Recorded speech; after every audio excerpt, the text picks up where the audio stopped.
الله الرحمن الرحيم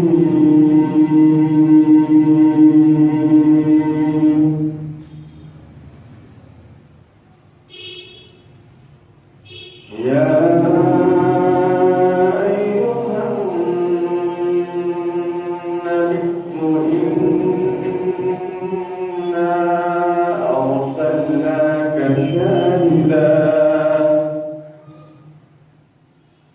شاهدا ومبشرا ونذيرا وداعيا إلى الله بإذنه وسراجا منيرا صدق الله العلي العظيم. قال الله تبارك وتعالى إن الله وملائكته يصلون على النبي يا أيها الذين آمنوا صلوا عليه وسلموا تسليما. اللهم صل على محمد وعلى آل محمد كما صليت على إبراهيم وعلى آل إبراهيم إنك حميد مجيد. اللهم بارك على محمد وعلى آل محمد كما باركت على إبراهيم وعلى آل إبراهيم إنك حميد مجيد. محترم سامعین کرام، یقیناً آپ بھی اپنا وقت نکال کر یہاں تشریف لائے ہیں. میں نے بھی اللہ تبارک و تعالیٰ کی دی ہوئی زندگی کے اوقات میں سے اس پروگرام کے لیے وقت نکالا اور یہاں حاضر ہوا. ایک بات سمجھ لیجیے،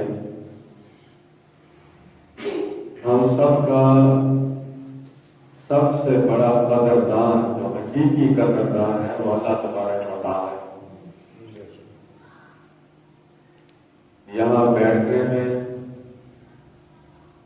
گھر سے یہاں آنے میں اللہ تبارک و تعالیٰ کیا انعام و اکرام عطا فرماتے ہیں، اس کا انشاءاللہ مختصر تذکرہ ابھی کچھ دیر میں ہوگا. میں نے جو آیت مبارکہ تلاوت کی ہے وہ سورۃ احزاب کی آیت ہے. بنیادی طور پر 6 مضامین ہیں ان 2 آیات میں. آپ اسے مضامین کہیں یا اسے 6 عنوانات کا نام دے دیں. نمبر 1، نبی اکرم صلی اللہ علیہ وسلم بحیثیت نبی. نمبر 2، نبی اکرم صلی اللہ علیہ وسلم بحیثیت مبشر. نمبر 3، نبی اکرم صلی اللہ علیہ وسلم. نمبر 2، نبی اکرم صلی اللہ علیہ وسلم بحیثیت شاہد. نمبر 3، نبی اکرم صلی اللہ علیہ وسلم بحیثیت مبشر. نمبر 4، نبی اکرم صلی اللہ علیہ وسلم بحیثیت نذیر. نمبر 5، نبی اکرم صلی اللہ علیہ وسلم بحیثیت داعی. نمبر 6، نبی اکرم صلی اللہ علیہ وسلم بحیثیت سراج المنیر. اب آپ ذرا تصور کیجیے، کوئی آدمی اگر یہ کہے کہ میں 1 گھنٹے سے کم وقت میں ان 6 موضوعات پر مکمل گفتگو کر سکتا ہوں تو یہ بالکل غلط بات ہوگی. اس لیے ہم ساروں کو یہ اعتراف کر لینا چاہیے شروع میں ہی کہ ان موضوعات کی جو صحیح معنوں میں تشریح ہے وہ کبھی بھی مکمل نہیں ہو سکتی.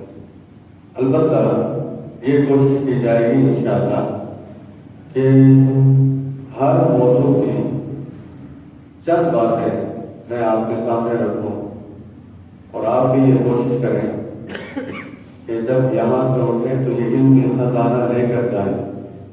کوئی آپ سے یہ کہے کہ حضور اکرم صلی اللہ علیہ وسلم کا تعارف کروائیے بحیثیت نبی کے، آپ کروا سکیں. بحیثیت شاہد کے تعارف آپ کروا سکیں، بحیثیت مبشر کے، نذیر کے، داعی کے، سراج المنیر. یہ تمام چیزیں جو ہیں یہ ہمیں آنی چاہیے. جب ایک پروگرام میں آپ نے 1 گھنٹہ دیا ہے، رات خیروال میں ایک پروگرام تھا اور مجھے بڑی خوشی ہوئی کہ الحمدللہ وہاں سے تعداد بہت زیادہ تھی. اور جب عشاء کی نماز ہم نے وہاں پڑھی 7:45 بجے، میں نے ایک حدیث بیان کی تھی کہ وہ اس عنوان کے تحت ابھی آئے گی، لیکن میں شروع سے ہی وہ بات کر دیتا ہوں.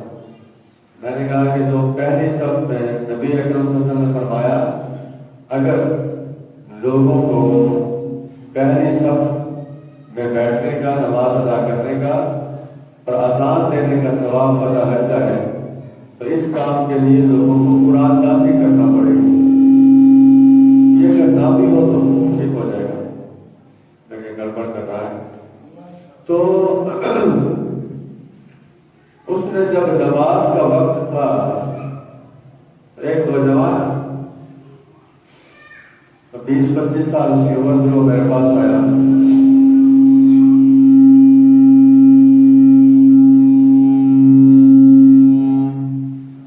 اور وہ کہنے لگا کہ اب پہلی صف میں جگہ نہیں ہے تو میں دوسری صف میں نماز پڑھ رہا ہوں. اب کتنا ایک ثواب ایسا ہوگا، اجر ایسا ہوگا جو مجھے نہیں ملے گا. میں نے اسے پھر دوسری حدیث سنائی کہ اللہ کے رسول صلی اللہ علیہ وسلم نے فرمایا جو اپنے کسی بھائی کے لیے پہلی صف میں جگہ چھوڑ کر دوسری صف میں آ جاتا ہے، اللہ تبارک و تعالیٰ اسے دوہرا اجر عطا فرماتا ہے. تو اس لیے یہ ساری چیزیں جتنی ہیں یہ در حقیقت علم کے ساتھ تعلق ہے. ہم اپنی گفتگو کا آغاز اس سے پہلے نقطے سے کرتے ہیں کہ نبی اکرم صلی اللہ علیہ وسلم بحیثیت نبی. دیکھیے قرآن مجید میں انبیاء کا تعارف موجود ہے، لیکن ایک فکرہ ساتھ لکھا ہوا ہے کہ وَلَقَدْ أَرْسَلْنَا نُوحًا إِلَىٰ قَوْمِهِ وَلَقَدْ أَرْسَلْنَا مُوسَىٰ إِلَىٰ قَوْمِهِ. اسی طریقے سے وَلَقَدْ أَرْسَلْنَا صَالِحًا إِلَىٰ قَوْمِهِ. یہ تمام پیغمبر جو ہے یہ اپنی اپنی قوم کی طرف بھیجے گئے ہیں. مقصد ایک ہی تھا، اللہ تبارک و تعالیٰ کی وحدانیت کا پرچار کرنا. جہاں تک نبی اکرم صلی اللہ علیہ وسلم کی نبوت کی بات ہے تو اس میں ایک فرق ہمیں ملتا ہے کہ نبی اکرم صلی اللہ علیہ وسلم کے حوالے سے بات یہ ہے قُلْ يَا أَيُّهَا النَّاسُ إِنِّي رَسُولُ اللَّهِ إِلَيْكُمْ جَمِيعًا. اے نبی لوگوں سے کہہ دیجیے کہ میں تم سب کی طرف اللہ تبارک و تعالیٰ کا پیغمبر بنا کر بھیجا گیا. اس لیے نبی اکرم صلی اللہ علیہ وسلم کی جو نبوت ہے وہ عالمگیر نبوت ہے. نبی اکرم صلی اللہ علیہ وسلم کی نبوت کسی قوم کے لیے، کسی علاقے کے لیے یا کسی وقت کے لیے محدود نہیں. البتہ ایک بات نہایت توجہ سے سننے کے لائق ہے. کچھ لوگ یہ سمجھتے ہیں کہ حضرت موسیٰ علیہ السلام کی نبوت گویا کہ ختم ہو گئی، حضرت عیسیٰ علیہ السلام کی نبوت گویا کہ ختم ہو گئی. یہ بالکل غلط بات ہے. ہم سارے جہاں نبی اکرم صلی اللہ علیہ وسلم کو اللہ کا رسول مانتے ہیں وہاں اللہ کے جتنے نبی ہیں انہیں ہم اللہ کے بھیجے ہوئے نبی مانتے ہیں. اس لیے حضرت موسیٰ علیہ السلام یا حضرت عیسیٰ علیہ السلام کی نبوت سے اگر کوئی انکار کرتا ہے تو سمجھ لیجیے وہ دائرہ اسلام سے خارج ہے. ان کی نبوت اور ان کی رسالت برابر قائم و دائم ہے. فرق صرف اتنا ہے کہ شریعت محمدیہ پر عمل ہوگا، باقی تمام شریعتیں منسوخ ہو چکی ہیں. تو ایک تو یہ بنیادی بات ذہن میں رکھ لیجیے. اچھا، اسی نبوت کے ساتھ ہمیں جو کچھ ملا ہے اس کا آپ ذرا تصور کیجیے کہ ہمیں 50 نمازوں کی بجائے 5 نمازیں کے لیے آسان دین ملا۔ اسی طریقے سے سابقہ امتیں جب قربانی کیا کرتی تھی، ہم قربانی کرتے ہیں تو آپ دیکھیے قربانی کے جانور کا گوشت ٹھیک ٹھاک طریقے سے استعمال کرتے ہیں۔ یہ بھی در حقیقت امت محمدیہ صلی اللہ علیہ وسلم میں ہونے کا شرف اور فضیلت ہے جو اللہ تبارک و تعالیٰ نے ہمیں عطا کیا۔ اچھا آپ دیکھیے مولانا طارق جمیل صاحب ہیں، اسی طریقے سے تمام علماء ہیں، خود مولانا مودودی رحمۃ اللہ علیہ کے جتنے لٹریچر پڑھیں اس میں ہمیں یہ بات ملتی ہے، وہ بڑی خیر خواہی کے ساتھ لوگوں سے مطالبہ کرتے ہیں کہ اپنے رب کی ہدایت کو چھوڑ کر جن راستوں پر جا چکے ہو ان راستوں کو چھوڑو اور ہدایت کی طرف واپس آؤ۔ تو ہر جو عالم ہوتا ہے صحیح معنوں میں وہ لوگوں کو رجوع اللہ کی دعوت دیتا ہے، وہ توبہ کے حوالے سے پیغام دیتا ہے۔ آپ دیکھیے سابقہ امتیں یہاں تک کہ موسیٰ علیہ السلام کی امت سے غلطی ہوئی تو انہیں کہا گیا کہ اب ایک دوسرے کو قتل کرو، یہ تمہاری توبہ کی قبولیت کے لیے شرط ٹھہری ہے۔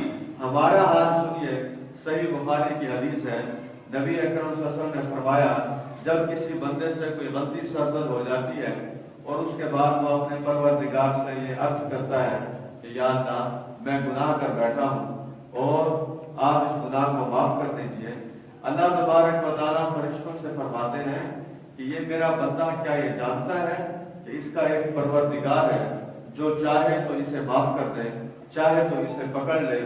فرشتوں کو گواہ بن کے اللہ تبارک و تعالیٰ فرماتے ہیں غفرت لعبدی، میں نے اپنے بندے کو معاف کر دیا۔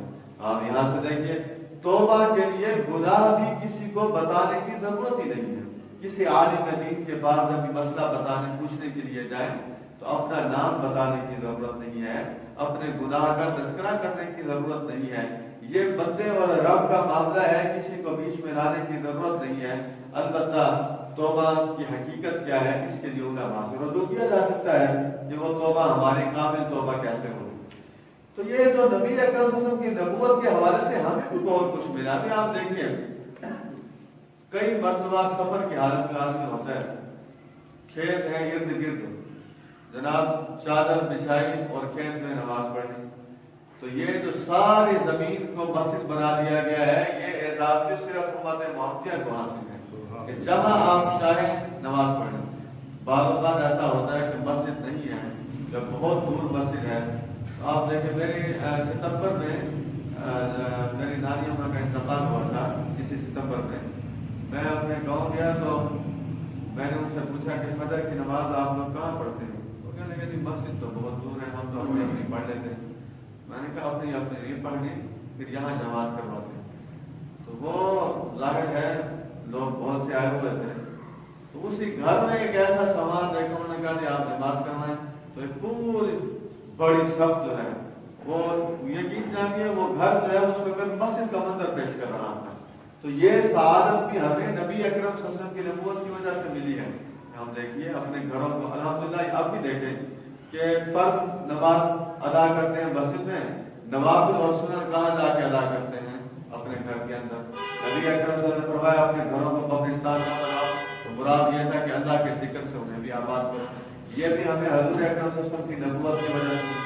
اچھا اسی طریقے سے آپ دیکھیے اب بھی کئی کرسچن یہاں ہیں، ملتان میں بھی ہیں، پوری دنیا میں ہیں، ان کا روزہ جو ہے وہ تقریباً اگر ہم کیلکولیٹ کریں تو ان کا روزہ بعض اوقات تو 19 یا 20 گھنٹے پر مشتمل ہو جاتا ہے۔ آپ دیکھیے ہمارا معاملہ کہ جناب سحری سے لے کر غروب آفتاب تک یہ ہمارا ہے، اور پوری رات ہمارے لیے آزاد کر دی گئی ہے، اس میں آپ کھائیں پیئیں اور باقی تقاضے پورا کریں۔ تو یہ بھی کس کی نبوت کی وجہ سے ہوا ہے؟ نبی اکرم صلی اللہ علیہ وسلم کی نبوت کی وجہ سے۔ پھر اسی طریقے سے دیکھیے کہ اگر کوئی شخص نیکی کا ارادہ کرتا ہے اور نیکی نہیں کر سکتا اسے اجر مل جاتا ہے، اگر نیکی کرتا ہے تو 10 گنا اجر ملتا ہے، 700 گنا تک اجر ملتا ہے، اللہ چاہے تو اس سے زیادہ بڑھا دیتے ہیں۔ دوسری طرف معاملہ یہ ہے اگر کوئی شخص برائی کا ارادہ کرتا ہے اور وہ برائی نہیں کرتا تو برائی کے ارادے پر کوئی گناہ نہیں لکھا جاتا، اس وقت تک گناہ نہیں لکھا جاتا۔ بلکہ میں نے پچھلے دنوں تو ایک حدیث پڑھی اور واقعی ایک بات میں سوچا کرتا تھا، اس کا جواب مجھے چند دن پہلے ملا۔ میں یہ سوچتا تھا کہ یہ قرآن مجید میں ہے کہ فاما من اوتی کتابہ بیمینہ فیقول ہاؤ اقرؤ کتابیہ، جسے اس کا نام اعمال دائیں ہاتھ میں دیا جائے گا، وہ لوگوں کو کہے گا کہ یہ میرا نام اعمال ہے، اسے دیکھو اور پڑھو۔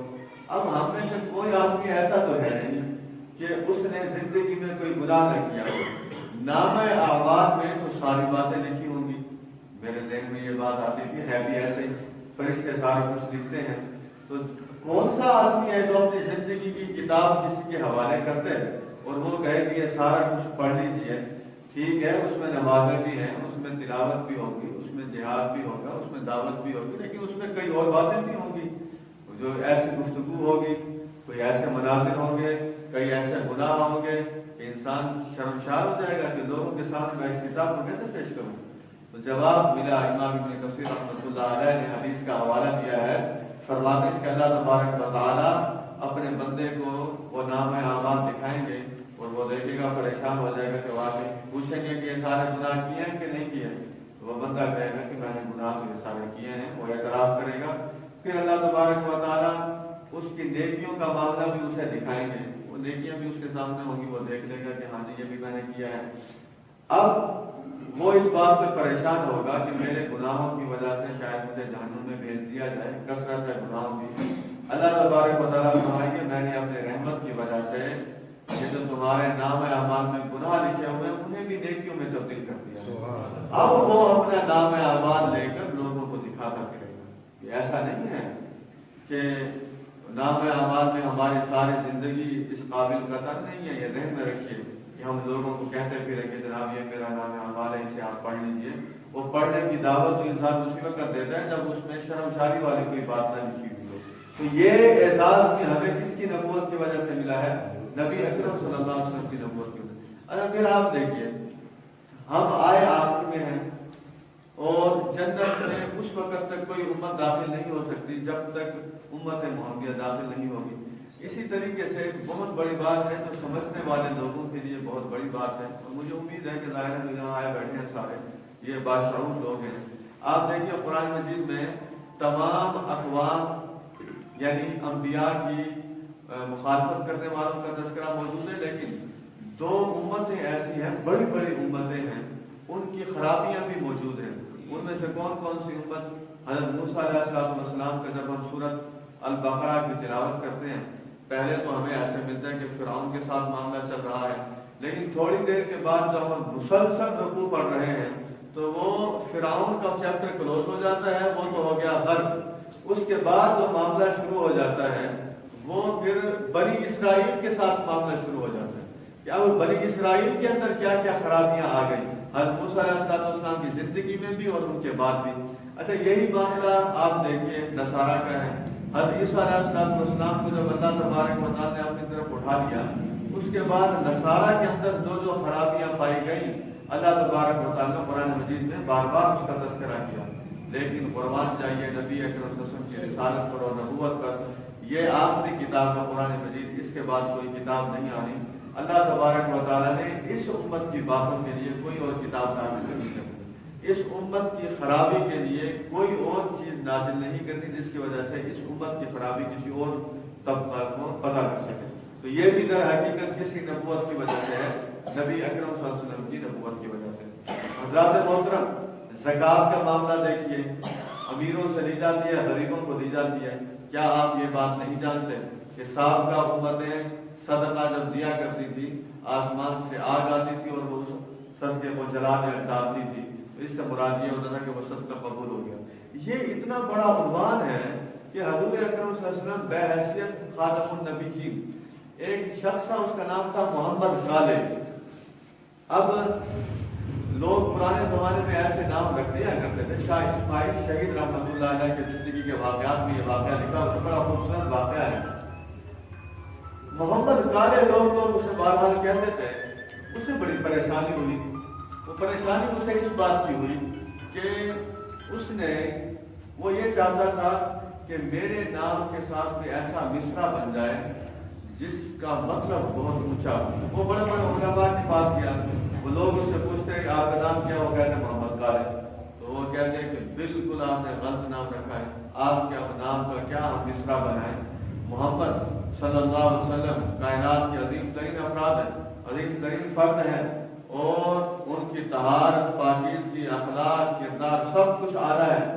اب آپ نے محمد کے ساتھ کالے کو ملا دیا ہے، تو اس طریقے سے یہ معاملہ تو گڑبڑ کر دیا ہے۔ یہ آپ کے حوالے سے کوئی شعری مصرع نہیں بن سکتا۔ وہ اس پریشانی میں شاہ اسماعیل شہید رحمۃ اللہ علیہ کے پاس بھی گیا، تو شاہ اسماعیل شہید رحمۃ اللہ علیہ نے اس سے پوچھا کہ ہاں میں کوئی مصرع بنانے کی کوشش کرتا ہوں، نام بتاؤ کیا ہے؟ اس نے کہا کہ نام ہے محمد کالے۔ تو شاہ صاحب رحمۃ اللہ علیہ، دیکھیے کسی آدمی کو اپنے علم پر ناز نہیں ہونا چاہیے۔ قرآن مجید میں ہے وَفَوْقَ كُلِّ ذِي عِلْمٍ عَلِيمٌ، ہر علم والے کے اوپر علم والا موجود ہے۔ تو اس لیے یہ جس کے پاس علم ہوتا ہے، یہ بھی در حقیقت جس کی توفیق سے انسان گفتگو کر رہا ہے یا پڑھ رہا ہے یا بول رہا ہے، اللہ تبارک و تعالیٰ کی توفیق سے۔ شاہ صاحب نے اس کا جو مصرع بنایا وہ ذرا سنیے۔ یہ ہم جو سالانہ محفل کرتے ہیں یا سیرت کا پروگرام کرتے ہیں یا سیرت کانفرنس کرتے ہیں، شاہ صاحب کا یہ نمونہ بڑا زبردست ہے۔ شاہ صاحب نے ایک ہی مصرع بنایا، ہر دم نام محمد کالے۔ اب وہ جو کالے تھا اسے شاہ صاحب نے یوں چینج کر دیا، ہر دم نام محمد کالے۔ تو اس لیے ہمیں بھی انشاءاللہ آپ یہ طے کریں کہ ہم انشاءاللہ، بلکہ سچی بات تو یہ ہے جو نمازی ہے 5 وقت کا، وہ آپ دیکھیں اللہ صلی علی محمد پڑھ رہا ہے کہ مسلسل نہیں پڑھ رہا، اس کا ہر لمحہ عشق محبت کے اندر، عشق نبی کے اندر جو ہے وہ گزر رہا ہے۔ اور ہمیں نبی اکرم صلی اللہ علیہ وسلم کی سیرت نام لینے سے مراد ہے ان کی سنن پر عمل کرنا، ان کی تعلیمات پر عمل کرنا، ان کی ہدایات پر عمل کرنا۔ علامہ اقبال رحمۃ اللہ علیہ کے حوالے سے ان کے بیٹے نے لکھا ہے کہ کبھی ایسا نہیں ہوا کہ میرے والد کے سامنے حضور اکرم صلی اللہ علیہ وسلم کا صرف نام لیا گیا ہو اور ان کی آنکھیں آنسوؤں سے تر نہ ہو گئی ہوں۔ تو یہ دیکھیے کہ لوگ محبت کی اس معراج پر تھے، ہمارے اندر یہ کمی موجود ہے۔ اللہ تبارک و تعالیٰ ہمیں بھی ایسی ساتھ عطا فرمائے۔ تو میرا پہلا عنوان یہ تھا، نبی اکرم صلی اللہ علیہ وسلم بحیثیت خاتم النبیین۔ یہ آج کل ختم نبوت کے معاملات بھی چل رہے ہیں، اس میں اسی آیت سے ہمیں ایک جواب ملتا ہے، اور وہ جواب ہمیں پوری دنیا کو دینا چاہیے۔ آپ ذرا آیت کا ترجمہ دیکھیں، یا ایھا النبی، اے نبی، انا ارسلناک، ہم نے آپ کو بھیجا۔ تو اس لیے سمجھ لیجیے نبوت میں انسانی کردار بالکل نہیں ہے، انسانی معاملے کا کوئی عمل دخل نہیں ہے۔ لوگ کسی کو نبی بنائے اور اس کی نبوت چل جائے، یہ آج تک ہوا نہیں ہے۔ جتنے انبیاء ہیں اس وقت آپ دیکھیے پوری دنیا میں کرسچنز ہیں یا یہودی ہیں یا مسلمان ہیں، یہ 3 طبقات ہیں بڑے بڑے، تینوں جس نبی کو مانتے ہیں وہ سارے کے سارے اللہ تبارک و تعالیٰ کی طرف سے مبعوث کیے گئے۔ مجھے آپ بتائیے دنیا کا کوئی ایسا ملک بتا دیجیے یا دنیا کی کوئی ایسی قوم بتا دیجیے جہاں جھوٹی نبوت جو ہے وہ چل پڑی ہو۔ چند طبقات ہوں گے، وہ بھی شرماتے پھریں گے۔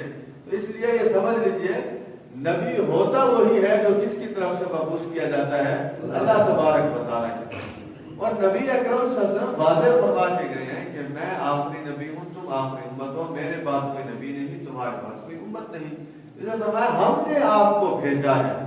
یہ نبی اکرم صلی اللہ علیہ وسلم کی رسالت پر گویا کہ اللہ تبارک و تعالیٰ کی طرف سے مہر جو ہے ثبت کر دی گئی۔ آئیے اب دوسرے عنوان کی طرف آتے ہیں، نبی اکرم صلی اللہ علیہ وسلم بحیثیت شاہد۔ شاہد کا مطلب ہوتا ہے گواہی دینے والا۔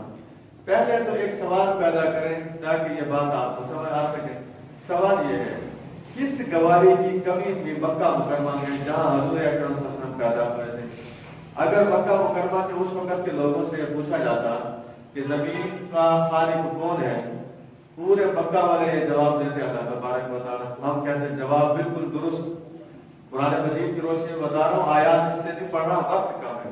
اگر ان سے یہ پوچھا جاتا کہ زمین کے اندر جو کچھ ہے یہ کس کا ہے، جواب ملتا اللہ تبارک و تعالیٰ کا۔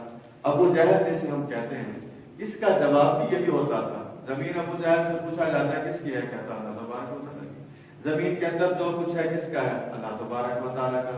آسمان، 7 آسمانوں کا مالک کون ہے، اللہ تبارک و تعالیٰ۔ اور پھر عرش عظیم کا مالک کون ہے، اللہ تبارک و تعالیٰ۔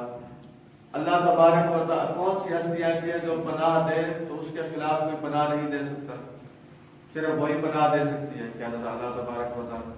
تو پھر ابو جہل کے اندر ایسی کون سی خرابی موجود تھی؟ یہ ہم بھی تو یہی کہتے ہیں، وہ کون سی ایسی گواہی تھی جو گواہی مکہ مکرمہ میں نہیں دی جا رہی تھی اور جس گواہی کے لیے حضرت محمد صلی اللہ علیہ وسلم کو مبعوث کیا گیا بطور شاہد تھے؟ وہ گواہی آپ سارے جانتے ہیں، کوئی پیچیدہ بات نہیں ہے. ہم نہ کوئی اپنی تقریر کو ایسا مشکل بنا کے پیش کیا کریں گے. یہ بڑی گہری باتیں ہیں، یہ بڑی معرفت کی باتیں ہیں، یہ عام لوگوں کی سمجھ میں نہیں آئیں گی. اس کے لیے بڑے بڑے دماغ چاہیے. یہ کیا بات ہے؟ دین عام آدمی کے لیے ہے، عام آدمی کو سمجھ نہیں آئے گا. کمال، عام آدمی سے ہم نے کوئی مفتی کا کام تھوڑا لینا ہے. عام آدمی کو یہ سمجھ آ جاتی ہے کہ پیاس پانی کے ساتھ گھستی ہے.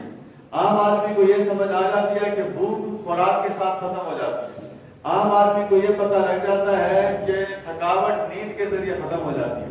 عام آدمی کو یہ پتہ لگ جاتا ہے کہ اب سر میں درد ہو رہا ہے. کوئی ایسا عام آدمی آپ نے دیکھا کہ اس کے سر میں درد ہو رہا ہو اور وہ کہ مجھے نہیں پتہ لگ رہا کہ میرے سر میں.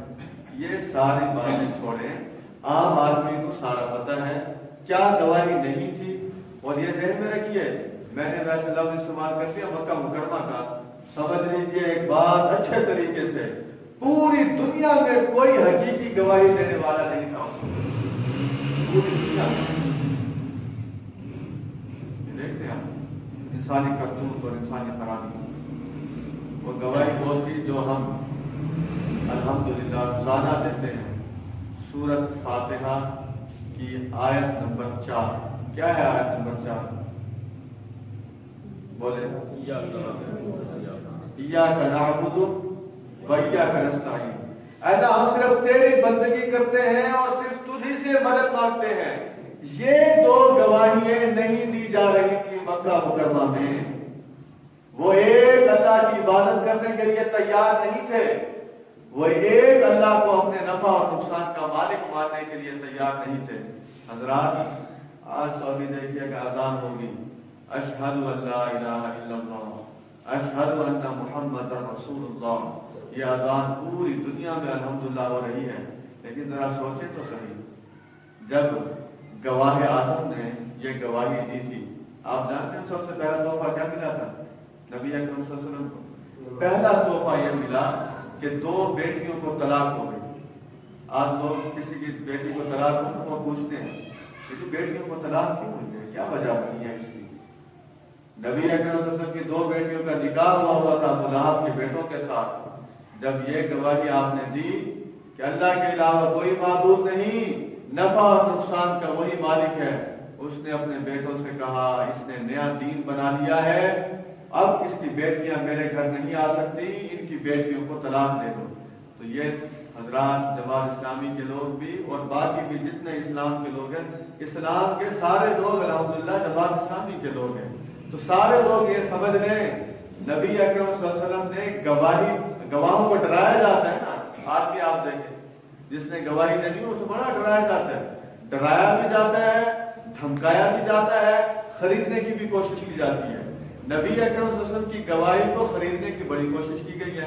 پہلے تو یہ دھمکایا بیٹیوں کو طلاق دے دیں، بیٹیوں کو طلاق ہو گئی. الحمدللہ جیسے حدیث میں آتا ہے کہ جو اللہ کی طرف سے مصیبت ہو اور اس میں پڑھے انا للہ و انا الیہ راجعون، اللہ تبارک و تعالیٰ اس سے بہتر عطا فرماتے ہیں.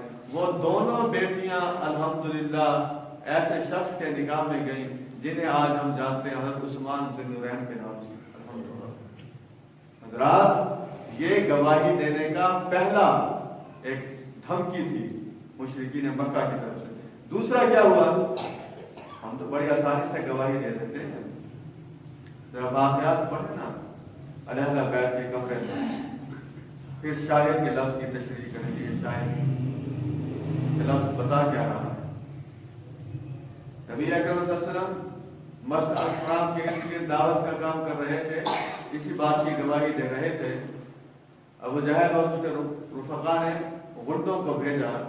نبی اکرم صلی اللہ علیہ وسلم کے جسم مبارک سے ہلکا ہلکا خون نکلنے لگا. اس وقت حضرت فاطمہ رضی اللہ تعالی عنہا چھوٹی عمر کی تھی. آپ جانتے ہیں باپ اور بیٹی کے درمیان کیا محبت ہوتی ہے. اس شخص نے، اس ہستی نے، اس شخصیت نے اپنی بیٹیوں سے کتنی محبت کی ہوگی جنہوں نے بیٹیوں سے محبت کرنے کا تعلیم دی اور درس دیا اور ہدایات دی. خود کتنی محبت کی ہوگی. اور بیٹیوں کو کتنی محبت ہوگی اپنے عظیم باپ سے. وہ گئی خون صاف کرنے لگی اور رونے لگی. نبی اکرم صلی اللہ علیہ وسلم نے فرمایا بیٹے رو نہیں, یہ لوگ نہیں جانتے کہ میں انہیں کتنی اہم بات اور کتنی اہم دعوت دے رہا ہوں. انشاءاللہ تیرے باپ کی یہ جو گواہی ہے, یہ جو حق کا پیغام ہے, یہ انشاءاللہ دنیا کے تمام کونوں میں پہنچے گا. آج آپ دیکھیے کس, بلکہ میں تو یہ کہتا ہوں یہ بھی حضور اکرم صلی اللہ علیہ وسلم کی نبوت کا معاملہ ہے. اب جتنے انبیاء آئے تھے وہ سارے کے سارے سوائے حضرت عیسیٰ علیہ السلام کے, اور کچھ لوگ حضرت ادریس علیہ السلام کے بارے میں بھی کہتے ہیں, لیکن زیادہ امکان صرف اپنا عیسیٰ علیہ السلام کے حوالے سے کہ انہیں اللہ تبارک و تعالیٰ نے اٹھا لیا. لیکن باقی سارے پیغمبر تو اسی زمین میں دفن ہیں, مدفون ہیں. لیکن کیا کسی پیغمبر کی قبر پر ایسے لوگ سلام پڑھنے کے لیے جاتے ہیں جتنے لوگ روزانہ نبی اکرم صلی اللہ علیہ وسلم کی قبر مبارک پر جاتے ہیں؟ آپ دیکھ سکتے مقام دیکھیں حضور اکرم. ابھی میں آ رہا ہوں اس گواہی پر, پتہ نہیں ہے عنوانات 6 کیسے مکمل ہوتے ہیں یا کہاں نہیں جاتے, لیکن فی الحال ہم اسے مکمل کرنے کی کوشش کرتے ہیں. اسی گواہی کو آپ دیکھیے, طائف کے میدان میں جب یہ گواہی دی ہے تو آپ جانتے نہیں کہ کیا معاملہ ہوا ہے, لہو لہان کر دیا گیا. اور پھر آپ دیکھیے جب ایک آدمی کے پہچان ہونے کے امکانات زیادہ ہوں اس وقت خطرات بڑھ جاتے ہیں. لوگ کہتے ہیں مجھے چھپائیے, اب لوگوں نے مجھے پہچان دیا ہے. غزوہ حنین کے موقع پر نبی اکرم صلی اللہ علیہ وسلم کے جو صحابہ ہیں وہ قبیلہ حوازن کے تیر بازی کی وجہ سے میدان جنگ چھوڑ کر اکثریت چلی گئی, کچھ لوگ موجود تھے. اب ایسے لمحے میں حضور اکرم صلی اللہ علیہ وسلم نے قطعاً پریشانی کا مظاہرہ نہیں کیا. وہی گواہی جو آپ پوری زندگی دیتے رہے ہیں, آپ اپنے خچر پر سوار ہوئے ہیں اور بلند آواز سے یہ آواز بلند کی ہے, انا النبی لا کذب انا ابن عبد المطلب, میں نبی ہوں, اس بات میں کوئی جھوٹ نہیں ہے, میں عبد المطلب کا بیٹا ہوں. بس یہ زوردار آواز صحابہ کے کانوں میں جو ہی پہنچی, سارے پلٹ کر واپس آئے اور آنن فانن وہ جو دشمن تھا اس کے حواس جو ہے وہ بحال نہ ہو سکے, حواس باختہ ہو گیا اور الحمدللہ فتح مسلمانوں کے مقدر میں آ ٹھہری. حضرات یہ جو گواہی دی ہے نبی اکرم صلی اللہ علیہ وسلم نے, یہ گواہی ہر مشکل مرحلے پر دی ہے. اور آپ دیکھیے اس گواہی کی پھر دعوت بھی دی ہے, وہ آگے آئے گا داعی الی اللہ بھی. البتہ ایک چیز میں نے ابھی کہا تھا, گواہ کو خریدنے کی کوشش کی جاتی ہے, گواہ کو دھمکی دی جاتی ہے اور گواہ کو اپنا بنانے کی کوشش کی جاتی ہے. عتبہ بن ربیعہ یہ سردار تھا عرب کا, یہ نبی اکرم صلی اللہ علیہ وسلم کے پاس جب آیا تھا تو یہ گواہ کو خریدنے کے لیے آیا تھا. اس نے تو پہلی بات کی کہ اگر آپ سرداری چاہتے ہیں آپ کو سرداری دے دیتے ہیں, اگر آپ روپیہ پیسہ چاہ رہے ہیں آپ کو روپیہ پیسہ دے دیتے ہیں, اگر آپ ذہنی مریض بن گئے ہیں, علاج کے لیے آپ کے پاس وسائل نہیں ہیں تو ہم آپ کا علاج کروا دیتے ہیں. نبی اکرم صلی اللہ علیہ وسلم نے کسی بات کا برا نہیں منایا اور آپ نے قرآن کی شکل میں اس گواہی کو دوبارہ دہرا دیا. اب دیکھیے ایک بڑی خوبصورت بات ہے, اگر آپ اسے اپنے علم میں رکھیں گے تو انشاءاللہ فائدہ ہوگا. آپ دیکھیے نبی اکرم صلی اللہ علیہ وسلم ساری زندگی یہ گواہی دیتے رہے کہ اللہ تبارک و تعالیٰ اکیلے عبادت کے لائق ہیں اور ان کے علاوہ کوئی معبود نہیں. اللہ تبارک و تعالیٰ نے 23 سال میں جو قرآن مجید نازل کیا ہے, اللہ تبارک و تعالیٰ یہ گواہی دیتے رہے ہیں, یا ایھا المزمل, یا ایھا المدثر, یا ایھا النبی, یا ایھا الرسول, محمد رسول اللہ, ان اللہ و ملائکتہ یصلون علی النبی, یا ایھا الذین آمنوا صلوا علیہ وسلموا تسلیما ویقولون لست مرسلا.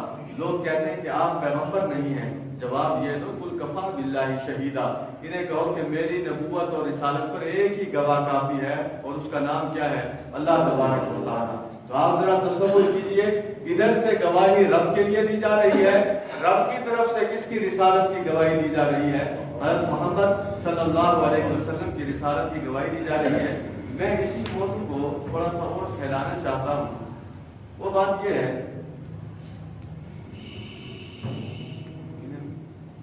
کینسل کر رہا ہوں, نقطہ ہے در حقیقت جو آپ لوگوں تک میں پہنچانا چاہتا ہوں وہ یہ ہے، نبی اکرم صلی اللہ علیہ وسلم نے قولی گواہی بھی دی ہے، نبی اکرم صلی اللہ علیہ وسلم نے عملی گواہی بھی دی ہے۔ مثلا دیکھیے، جیسے جیسے احکامات آتے گئے ویسے ویسے احکامات نافذ ہوتے گئے۔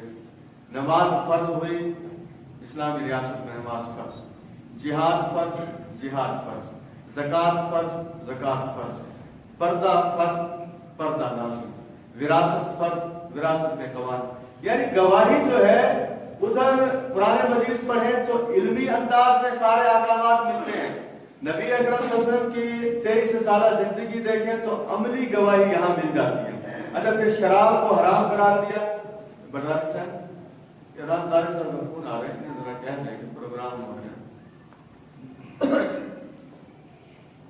اٹینڈ کر دیا۔ تو شراب حرام ہے، حرام ہو گیا، جوا حرام ہے، حرام ہو گیا، جرائم کی سزائیں اوپر سے نازل ہوئی اللہ تبارک و تعالیٰ کی طرف سے، چور کا ہاتھ کاٹنا ہے، کاٹ دیا گیا، شادی شدہ زانی کو سنسار کر دینا ہے، کر دیا گیا۔ اچھا اسی طریقے سے آپ دیکھیے 55 قسم کی تجارت ہے جو حدیث کی کتابوں میں ہمیں ملتی ہے، 55 قسم کی تجارت جو مکہ مکرمہ مدینہ منورہ میں ہوا کرتی تھی، نبی اکرم صلی اللہ علیہ وسلم نے ساری تجارتوں کے قوانین کو جو ہے وہ ختم کر دیا۔ ہر وہ تجارت جس سے ایک فریق کو فائدہ ہوتا تھا دوسرے فریق کو خام خواہ نقصان ہوتا تھا۔ اب ذرا آپ میرے سوالوں کا جواب دیں، ہم جس ملک میں رہ رہے ہیں کیا یہاں بھی عملی شہادت موجود ہے؟ کیا یہاں بھی سود حرام ہے؟ کیا یہاں بھی جوا حرام ہے؟ کیا یہاں بھی چور کے ہاتھ کو کاٹ دیا جاتا ہے؟ کیا یہاں بھی زانی کو سنسار کر دیا جاتا ہے؟ کیا یہاں بھی اذان کے وقت ہر طرف سے فرض نماز کی ادائیگی کے لیے جمع غفیر آ رہا ہوتا ہے؟ کیا یہاں کے میڈیا میں جو ثقافت ہے وہ بالکل شہادت دے رہا ہے اسلامی لباس کی، وہ شہادت دے رہا ہے اسلامی ثقافت کی، وہ شہادت دے رہا ہے اسلامی شرم و حیا کی؟ یعنی آپ تصور کیجئے ہمارے جو یہ سر ہیں یہ شرم سے جھک جاتے ہیں۔ کبھی کبھی خبریں دیکھنے کے لیے اگر انسان ٹی وی کھولے اور خبر کے دوران کوئی انٹرول آ جائے اور کسی چیز کی ایڈ چل جائے، آپ اپنی بیٹی کے ساتھ بیٹھ کر وہ دیکھ نہیں سکتے جس قسم کا لباس ہے، جس قسم کی گفتگو ہے، اور اب تو بالکل ایک دوسرے کے قریب معاملات چلے جا رہے ہیں، ڈراموں میں فلموں میں جس قسم کے موضوعات ہیں۔ تو کیا یہ ملک پاکستان کے مسائل نہیں ہیں؟ حضرات ہمیں بھی گواہی کے حوالے سے سوچنا ہے، ہم اس گواہی کو عملاً نہیں دے رہے، تو کیا آپ انشاءاللہ عملی گواہی کے لیے ہمارا ساتھ دیں گے؟ انشاءاللہ کیا عملی گواہی کے لیے ہم سارے ایک دوسرے کے ساتھ چلیں گے؟ اب آپ دیکھیے اس گواہی کی ایک اور اہمیت، اس وقت دنیا میں 7 ارب کی آبادی ہے جس میں سے 5.25 ارب مسلمان ہیں، 2.25 ارب کے قریب 5.25 ارب کافر ہیں، 2.25 ارب مسلمان ہیں۔ میں اس میں ٹھیک ہے چائنا اقتصادی لحاظ سے بہت آگے ہے، فرانس، امریکہ، یہ جتنے ممالک میں نام لے رہا ہوں یہ سارے یقیناً معیشت کے لحاظ سے آگے ہیں، ہمیں بھی آگے ہونا چاہیے۔ اسلام نے ہمیں یہ تو نہیں کہا کہ معیشت کے لحاظ سے پیچھے جائیں، لیکن ذرا کان کھول کے سن لیجیے کہ حشر ہوتا کیا ہے۔ صحیح بخاری کی حدیث ہے، ایسی حدیثیں دل پر لکھی ہونی چاہیے۔ نبی اکرم صلی اللہ علیہ وسلم نے فرمایا جب کوئی شخص فوت ہوتا ہے اور اسے اس کے عزیز و اقارب قبرستان لے جاتے ہیں، قبرستان لے جا کر قبر میں اسے لٹا دیا جاتا ہے، ابھی وہ واپس پلٹ رہے ہوتے ہیں، یہ جو مردہ ہے وہ زمین قبر کے اندر ان کے جوتوں کی آواز سن رہا ہوتا ہے۔ وہاں تصور کیجیے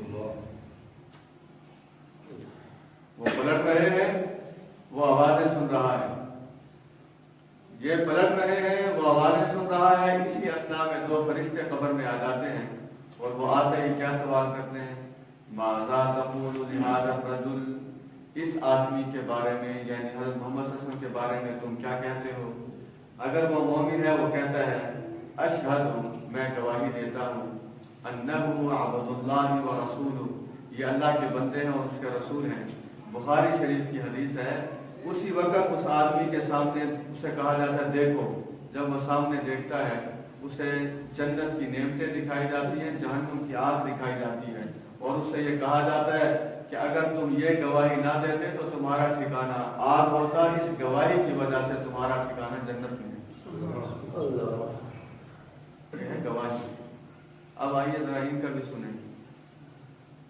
آپ کسی آدمی سے پوچھیں، میری بات کو چلو چھوڑیے، بڑے سے بڑے علماء موجود ہیں، ان سے کہیں انہیں کہیں فزکس کے بہت مشہور سائنٹسٹ ہیں نیوٹن، اس نے لاز آف موشن دیے ہیں، کیا اس کے لیے دعائے مغفرت کی جا سکتی ہے کہ اللہ تبارک و تعالیٰ نیوٹن کو جنت عطا فرمائے؟ کیمسٹری میں بہت مشہور سائنٹسٹ ہے، بلکہ پوری دنیا اس وقت یہ جو توانائی کا سارا معاملہ چل رہا ہے اسی ایک ایکویشن پہ چل رہا ہے۔ آئنسٹائن نے کہا تھا E=mc²، energy can be converted into mass and mass can be converted into energy. کسی سے جا کے پوچھیں کہ آئنسٹائن کے لیے دعا کریں کہ اللہ تبارک و تعالیٰ اس کی مغفرت کرے، اسے جنت میں داخلہ عطا فرمائے۔ اسی طریقے سے بایو کے اندر بڑے بڑے سائنٹسٹ موجود ہیں، میں کس چیز کا نام دوں؟ اس کی تھیوری تو خیر متضاد ہے ڈارون کی، لیکن آپ دیکھیے نام مسلسل چلا آ رہا ہے۔ پھر اکنامکس میں آ جائیے، معیشت کے حوالے سے کارل مارکس کا نام کوئی نہیں جانتا، لیکن ذرا کسی سے پوچھے کہ یہ دعا کر سکتے ہیں کہ کارل مارکس اللہ تبارک و تعالیٰ اس کے گناہوں کو معاف فرما، اسے جنت میں اعلیٰ مقام ہوتا ہے۔ وجہ کیا ہے؟ اب اس کا جواب سنیں۔ نبی اکرم صلی اللہ علیہ وسلم نے فرمایا جب دوسرے بندے کو لٹایا جاتا ہے، ظاہر ہے وہ بھی آوازیں سنتا ہے، اسے بھی بٹھایا جاتا ہے، اس سے بھی یہی سوال کیا جاتا ہے ہمارا رسول بہذا رسول محمد صلی اللہ علیہ وسلم، اس شخص کے بارے میں کیا کہتے ہو محمد صلی اللہ علیہ وسلم کے بارے میں؟ وہ کہتا ہے لا ادری، میں نہیں جانتا کہ یہ کون ہے۔ اللہ اکبر کبیرہ، اللہ اکبر کبیرہ۔ میں جن نوجوانوں کو مستی میں دیکھتا ہوں، میں کہتا ہوں اگر یہ پڑھ لیں تو ان کی ساری مستیاں نکل جائیں۔ نبی اکرم صلی اللہ علیہ وسلم نے فرمایا اس جواب پر فرشتے ایسے زوردار طریقے سے اسے ہتھوڑے مارتے ہیں کہ اس قبرستان کے ارد گرد صرف دو چیزیں اس کے چیخنے کی آواز نہیں سن سکتی، دو مخلوق، باقی ساری مخلوق سن رہی ہوتی ہے۔ ایک انسان نہیں سن سکتے، دوسرا جن نہیں سن سکتے، باقی ساری مخلوق اس کے چیخنے اور چلانے کی آواز سن سکتی۔ اب مجھے آپ بتائیے چائنا کا کوئی آدمی فوت ہو اور یہ گواہی دیے بغیر فوت ہو جائے، وہ کامیاب ہوا یا ناکام ہوا؟ امریکہ ہے، چائنا ہے، برطانیہ ہے، فرانس ہے، اسرائیل ہے، بھارت ہے۔ آپ اس دولت کو بڑی دولت سمجھیں، یہ پڑھتے رہا کریں لا الہ الا اللہ محمد رسول اللہ۔ یہ بڑے بزرگ جو یہ دعا دیا کرتے تھے، یہ واقعی صحیح دعا ہے کہ اللہ ایمان کی سلامتی کے ساتھ میں واپس لے، اللہ ایمان کی سلامتی کے ساتھ میں واپس لے۔ یہ ہے گواہی ہمارا، اور یہ گواہی ہمیں عملی طور پہ بھی دینی ہے، قولی طور پہ بھی دینی ہے، نظریاتی طور پہ۔ اب بڑا خوبصورت عنوان ہے تیسرا، وہ ہے نبی اکرم صلی اللہ علیہ وسلم بحیثیت مبشر۔ مبشر کا مطلب ہوتا ہے خوشخبری۔ اب آپ دیکھیے جب تک خبر نہ ہو خوشخبری کوئی دے ہی نہیں سکتا۔ اب بڈانی صاحب جگہ یونیورسٹی میں ہوتے ہیں، کسی لڑکے نے بی اے کا امتحان دیا ہوا، وہ انہیں رول نمبر دے گا، یہ کنٹرولر امتحانات سے رابطہ کریں گے تو انہیں رزلٹ کا پتہ لگے گا۔ یہ پھر اگر وہ پاس ہے تو اسے شاید وہیں سے ٹیلی فون پہ کریں اور بڈانی صاحب کو بھیج دے، کل دوستوں مٹھائی کا تقاضا بھی کریں، آپ کے لیے بڑی زبردست خبر ہے۔ اب دیکھیے میں اس مثال کو بیان کر کے ایک نتیجے تک پہنچانا چاہتا ہوں، ذرا مثال دوبارہ سنیے۔ خبر دینے کے لیے یہ بڑا ضروری ہے کہ جہاں سے خبر ملنی ہے آپ کی وہاں تک رسائی ہو۔ اگر آپ کی وہاں تک رسائی نہیں ہے، اب آپ کسی کو کیا خبر دیں گے؟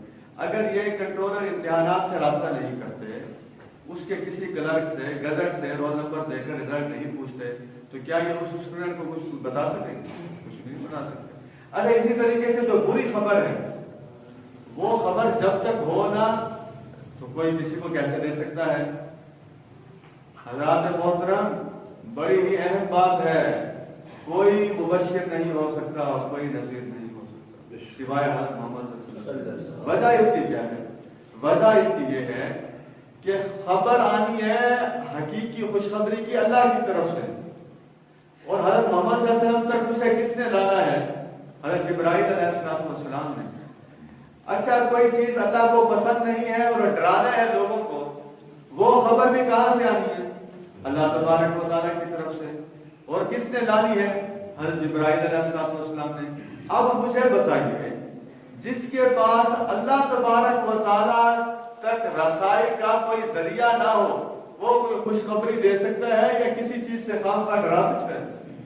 آپ کی یہ مسجد ہے مسجد الفلاح، ایک اور مثال میرے ذہن میں آ گئی۔ المسجد الحرام میں ایک نماز پڑھنے تو کتنا ثواب ملتا ہے؟ کتنی نمازوں کا؟ 1,00,000 نمازوں کا۔ آپ اپنی مسجد کے بارے میں یہاں کہہ سکتے ہیں یہ بات؟ آپ کی بات میں مانے گا؟ بلکہ جو کہے گا شاید اسے لوگ قبول نہ کریں۔ وہ خبر کس کی طرف سے ہے؟ نبی اکرم صلی اللہ علیہ وسلم۔ یہ سمجھ لیجیے خوشخبری دینے کا اختیار صرف کس کے پاس تھا؟ نبی اکرم، اور وہ اختیار انہیں کس نے دیا ہے؟ اللہ تبارک و تعالی نے۔ وما ينطق عن الهوى ان هو الا وحی یوحى۔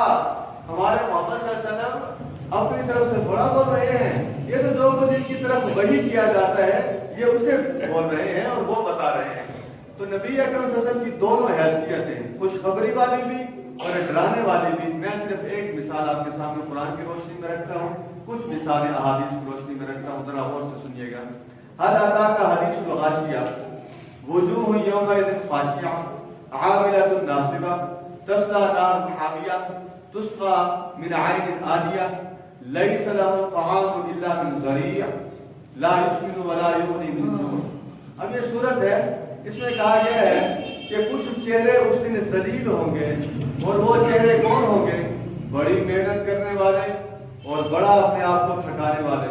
اب انسان سوچتا ہے محنت والا ذلیل ہو رہا ہوں یہ تو ہو نہیں سکتا، تھکنے والا ذلیل ہو رہا ہوں یہ بھی نہیں ہو سکتا، تو خرابی کہاں موجود ہے؟ خرابی جناب یہاں موجود ہے۔ اگر آپ عیسائیوں کی کتابیں پڑھ لیں آپ کو ایسے ایسے جواب ملیں گے، آپ پڑھیں گے تو آپ حیران ہو جائیں گے۔ لوگ اپنے جسم کو اتنی مشقت دیا کرتے تھے کہ اس جسم پر 2 من کے پتھر رکھا کرتے تھے، اور یہ کہتے تھے جسم کو جتنی تکلیف دیں گے اتنا اللہ خوش ہوگا۔ یہ بات انہوں نے اپنی طرف سے بنائی تھی، اپنی طرف سے بنائی ہوئی بات کی کوئی حیثیت نہیں ہے، سمجھ لیجیے۔ خبر وہ مستند ہوگی جو کس کی طرف سے آ رہی ہے؟ اب آپ دیکھیں، میں آج آپ لوگوں کو عشاء کی نماز کے لیے اگر مجھے کہا جائے کہ اور ساتھی کو کہا جائے، وہ کہہ دیا آج میرا دل چاہتا ہے کہ میں عشاء کے جو فرض ہیں وہ آپ کو 50 فرض پڑھا دوں۔ اب 50 فرض پڑھنے میں ہماری ٹانگیں کتنی تھکیں گی، ظاہر بڑی محنت کی ہم نے۔ مجھے بتائیے اجر کتنا ملے گا؟ اجر چھوڑیے گناہ ملے گا، کیونکہ کس کی تعلیم کے مطابق نہیں ہے؟ نبی اکرم صلی اللہ علیہ وسلم کی تعلیم کے مطابق نہیں ہے۔ تو سمجھ لیجئے آپ کا کیا خیال ہے؟ یہ جناب بھارت سے آتے ہیں پاکستان میں سکھ یاتری، وہاں سے سفر کرتے ہیں، سفر کرنا کوئی آسان کام ہے؟ گھروں کو چھوڑتے ہوں گے، آتے ہوں گے، محنت مشقت۔ ہندوؤں کی آپ محنت مشقت دیکھ لیں جو ان کے وہاں مندروں میں ہو رہی ہوتی ہے، پھر کرسچنس کی آپ محنت اور مشقت دیکھ لیں۔ خود ہمارے اپنے لوگوں کا میں نام نہیں لیتا، لوگ کہاں کہاں سے کہاں کہاں گھومتے پھرتے ہیں اور کہاں کہاں دروازوں کے اوپر نیچے سے گزرنے کی کوشش کرتے ہیں۔ تو یہ سمجھ لیجئے کوئی خوشخبری حقیقت نہیں ہے جس پر حضور اکرم صلی اللہ علیہ وسلم کی سٹیمپ نہیں لگی ہوئی۔ وہ دنیا کا جو مردی فرد آپ کو کچھ بتاتا چلا جائے، چاہے وہ میں ہوں چاہے کوئی اور ہو، جو مردی آپ کو خوش کرتا جائے، خوشی بالکل نہیں ہوگی۔ ذہن میں رکھ لیجئے، ہمیشہ سوچا کریں کہ اس خوشخبری کے پیچھے اگر قرآن کی آیت ہے یا صحیح حدیث ہے پھر تو ہے ٹھیک۔ اگر اس خوشخبری کے مثلاً یہ میسج آ جاتے ہیں موبائل میں کہ نبی اکرم صلی اللہ علیہ وسلم ایک شخص کو خواب میں آئے ہیں، اب یہ میسج اس نے بھیجا ہے، یہ میسج جو ہے آپ 50 آدمیوں کو آگے فارورڈ کر دیں تو آپ کو کل بڑی خوشخبری ملے گی، سب جھوٹ ہے، کسی کو یہ اختیار حاصل ہی نہیں ہے اس قسم کے میسج کرنے کا۔ یہ اللہ تبارک و تعالیٰ کے 4 نام ہیں، خدا را اس میسج کو نہ روکیں۔ آج ہم نے کروڑوں افراد تک یہ پہنچانے ہیں، اگر آپ نے روک دیا تو آپ کا یہ نقصان ہو جائے گا۔ سب کسی کو کوئی اختیار نہیں ہے، نہ نفع پہنچانے کا نہ نقصان پہنچانے کا، اختیار سارا کس کے ہاتھ میں ہے؟ اللہ تعالیٰ۔ بعض اوقات کوئی پیپر دے دیا جاتا ہے کہ اس کی اگر آپ نے 500 کاپیاں نہ کروائی اپنے ہاتھ میں آنے کے بعد آپ کا مالی نقصان ہو جائے گا، آپ مطمئن رہا کریں، اس پیپر کو لے کے رکھ دیا کریں۔ شریعت میں اس قسم کا کھلونا نہیں ہے کہ اس قسم سے نقصان ہونے لگے۔ اس لیے ایسی باتیں جو لوگ خام خواہ پھیلاتے پھرتے ہیں ان کی کوئی حقیقت نہیں ہے. میں ایک اصول آپ کو صرف بتا رہا ہوں, پڑھے لکھے لوگ ہیں, آپ کو سمجھ آ جائے گا. خبر مستند خوشخبری والی وہ ہے جو یا قرآن میں ہے یا کس میں ہے, حدیث میں نہیں, صحیح حدیث میں, حدیث میں نہیں. میں خانوار میں ویسے تعزیت کے لیے گیا تھا 2-3 سال پہلے. میرے دوستوں کی والدہ فوت ہوئی تھی تو وہ کہنے لگے کہ اب تو سمجھ صاحب آپ نے گفتگو کر کے جانا ہے. میں نے کہا میں نے توسے میں جانا ہے جمعے کے بعد. کہنے نہیں جو مرضی ہے آپ. میں نے کہا اچھا چلیں. میرے بڑے اچھے دوست ہیں, یہاں ٹیکنالوجی کالج میں پڑھاتے ہیں. میں وہاں بیٹھ گیا, جب ان کا پروگرام شروع ہوا سٹیٹ سیکرٹری آیا.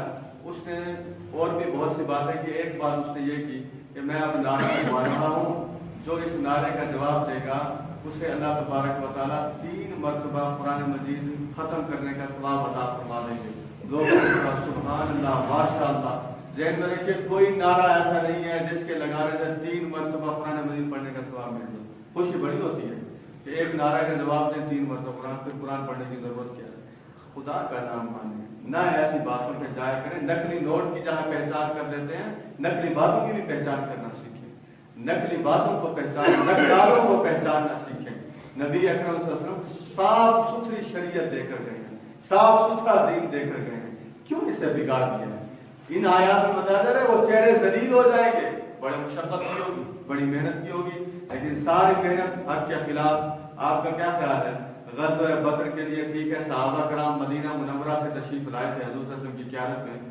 یہ مکہ مکرمہ سے کون چلا تھا؟ ابو جہل 1000 کا لشکر لے کر. تو یہ بغیر محنت کے سفر کیا ہوگا کہ راستے میں کتنی پانی کی مشقت ہے, خوراک کی مشقت ہے, وہاں مدینہ منورہ تک پہنچنا ہے.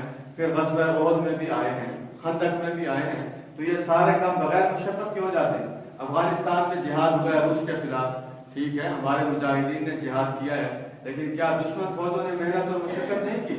محنت اور مشقت کیا کشمیر میں بھی آپ بھی دیکھتے ہیں. ہم کہتے ہیں کہ انڈین آرمی اتنی کھڑی ہے, آپ کا کیا خیال ہے وہ ایسے ہی کھڑے ہیں؟ انہیں بڑے پیغام دیے جاتے ہوں گے کہ اپنے وطن کی تو دفاع کرنا ہے, اس کا اتنا فائدہ ہوتا ہے, اگلے جنم میں یوں سے یوں ہو جائے گا. لیکن ذہن میں رکھ لیجیے وہ ساری خبریں سکھ بھی مطمئن ہیں, ان کے جو گرو ہیں خوشخبری دیتے ہوں گے. ہندو مطمئن ہیں, ان کے جو پنڈت ہیں خوشخبری دیتے ہوں گے. عیسائی مطمئن ہیں, ان کے پادری انہیں خوشخبری دیتے ہوں گے. اسی طریقے سے یہودی مطمئن ہیں, ان کے ربانیین علماء انہیں خوشخبری دیتے ہوں گے. مسلمان بھی مطمئن ہیں اس 21ویں صدی کے, یہ بھی پریشان نہیں ہیں, انہیں بھی ان کے نام نہاد علماء نے بڑا خوش کیا ہوا ہے. حضرات ایسی بات نہیں ہے. میں دوبارہ اپنا فکرہ دہرانا چاہتا ہوں اور دلائل کے ساتھ دہرانا چاہتا ہوں. خبر صرف وہ ہے جس پر کس کی مہر لگی ہو, حضرت محمد صلی اللہ علیہ وسلم. اور ہر وہ خبر جو حضور اکرم صلی اللہ علیہ وسلم کی تعلیم کی منافی ہوگی اسے مسترد کر دیا جائے گا, اسے رد کر دیا جائے گا, اس پر بالکل یقین نہیں کیا جائے گا. ان آیات میں یہ پہلے ڈرایا گیا, پھر خوشخبری دی گئی ہے کہ ہاں وہ جو چہرے ذلیل ہوں گے ان کے لیے خوراک اور پانی کیا ہوگا. دیکھیے بنیادی ضروریات ہیں یہی دو, خوراک اور پانی. خوراک کون سی ہوگی؟ وہ ایسا کانٹا ہے خاردار زقوم کا درخت, وہ خاردار کانٹا کبھی کوئی کسی نے کھایا کھانے میں؟ نبی اکرم صحیح فرمایا کرتے تھے لوگوں جو کچھ میں جانتا ہوں اگر تم دیکھ لو اور جان لو, تم رو زیادہ ہنسو کم. میں آپ سے کہا سب سے زیادہ خبریں اللہ تبارک و تعالیٰ نے کسے دی؟ یہ خوراک کو دیکھیے, یہ کوئی چھوٹی خبر ہے. ایسا کھانا ہمیشہ ملے جو زقوم کا درخت خاردار کانٹے بدبودار سخت آنکھوں کو چیر دے دو بالکل. آج کوئی افورڈ کر سکتے ہیں یہ کھانا؟ جب یہ افورڈ نہیں کر سکتے, کفر افورڈ کر سکتے ہیں, سود افورڈ کر سکتے ہیں, رشوت افورڈ کر سکتے ہیں, رشتہ داروں سے خام خواہ تعلقات توڑنا افورڈ کر سکتے ہیں, بے حیائی افورڈ کر سکتے ہیں. لڑکی جا رہی ہے, آپ کو کس نے کہا ہے کہ اللہ کی دی ہوئی نعمت, سنیے نعمت اس لیے ہوتی ہے کہ اس سے نیکی میں اضافہ کیا جائے. نعمت بھی نون سے ہے, نیکی بھی نون سے ہے. نعمت میں بھی 4 حروف ہیں, نیکی میں بھی کتنے حروف ہیں؟ 4. یہ حضرت صاحب اللہ کی دی ہوئی نعمت سے گناہ کمایا جا رہا ہے اور یہ سمجھ رہا ہے کہ اس عمل کا کوئی نتیجہ نہیں نکلے گا.